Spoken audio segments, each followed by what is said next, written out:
بسم اللہ الرحمن الرحیم نحمدہ ونصلی علی رسولہ الکریم اما بعد السلام علیکم ناظرین، میں عبد الوقار۔ جیسا کہ آپ جانتے ہیں ہم بات کر رہے ہیں تحصیل بہشتی زیور کی۔ اس میں ہمارا 7واں چیپٹر کتاب الطہارہ چل رہا ہے۔ اس چیپٹر میں ہم 6 سیکشنز کور کر چکے ہیں۔ 7واں سیکشن تیمم کا بیان ہم کنٹینیو کریں گے۔ اس میں ہم تیمم صحیح ہونے کی 2 شرائط کو ڈسکس کر چکے ہیں۔ آج ہم کور کریں گے پاک مٹی یا مٹی کے جنس سے تیمم کرنا۔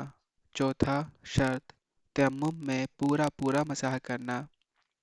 پانچواں شرط کم از کم 3 انگلیوں سے مسح کرنا۔ چھٹا شرط پانی میسر نہ ہونا۔ ساتواں شرط 2 ضربیں لگانا۔ آئیے شروع کرتے ہیں۔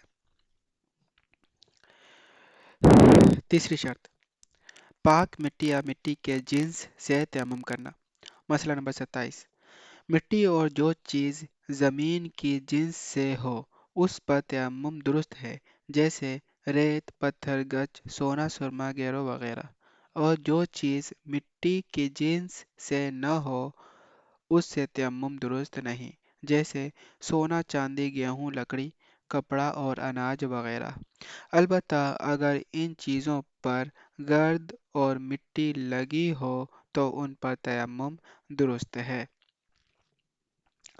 مسئلہ نمبر 28، جو چیز آگ میں نہ جلے اور نہ پگھلے وہ مٹی کی جنس سے ہے، اس پر تیمم درست ہے، اور جو چیز جل کر راکھ ہو جائے یا پگھل جائے وہ مٹی کی جنس سے نہیں، اس پر تیمم درست نہیں۔ اسی طرح راکھ پر بھی تیمم درست نہیں۔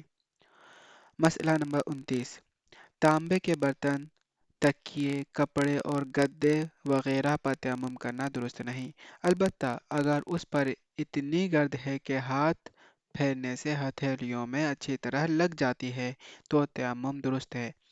اگر معمولی سی گرد ہو جو ہاتھ پر نہیں لگتی تو اس پر تیمم درست نہیں۔ مٹی کے گھڑے اور لوٹے پر تیمم درست ہے، چاہے اس میں پانی بھرا ہوا ہو یا نہ ہو، لیکن اگر اس پر روغن لگا ہو تو تیمم درست نہیں۔ یہاں تک یہ کہا گیا ہے کہ مٹی یا مٹی کے جنس سے کوئی چیز ہو اس پر تیمم درست ہے، اور اس کے علاوہ کوئی چیز نہیں، راکھ پر نہیں، گیہوں، اناج، کپڑا، ان سب پر نہیں۔ ہاں، اگر کوئی گدا ہے، تکیہ ہے، اگر اس پر اتنی گرد و غبار ہے کہ ہاتھ پھیرنے سے اس پہ گرد و غبار لگ جاتی ہے ہاتھ پہ تو اس پر بھی درست ہے۔ اور مٹی کے گھڑے جو ہوتے ہیں، مٹکے ہوتے ہیں، لوٹے ہوتے ہیں، مٹی کے لوٹے، اگر مٹی کا برتن ہے تو اس پر بھی ہم تیمم کر سکتے ہیں، لیکن اگر اس پر روغن لگا دیا جائے اور اس کے سرفیس کے اوپر تو پھر ہم اس پر تیمم نہیں کر سکتے، کیونکہ جب ہم ہاتھ اس پر ماریں گے تو پھر مٹی ہاتھ کے کانٹیکٹ میں نہیں آئے گا، وہ روغن آ جائے گا، روغن کی پرت جو چڑھ جاتی ہے وہ آ جائے گی، اسی لیے اس پر پھر تیمم درست نہیں ہوگا اگر روغن چڑھا ہوا ہو تو۔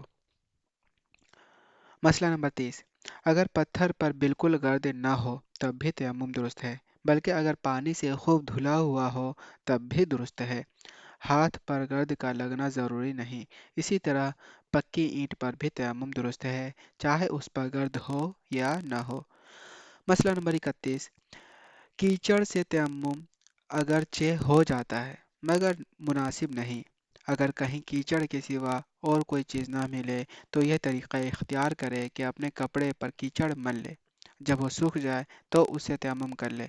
البتہ اگر نماز کا وقت ہی نکل رہا ہو تو اس وقت جس طرح ہو سکے تیمم کر لے، نماز قضا نہ ہونے دے۔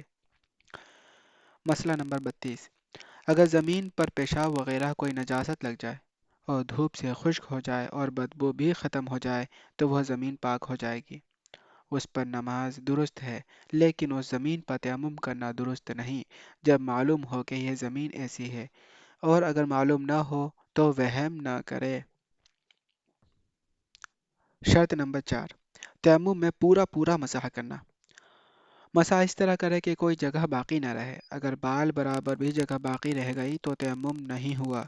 مسئلہ نمبر 33، انگوٹھی، چھلے، تنگ کنگن اتار دے اور اس جگہ ہاتھ پھیرے، انگلیوں میں بھی خلال کرے، مطلب اس طریقے سے خلال کرے۔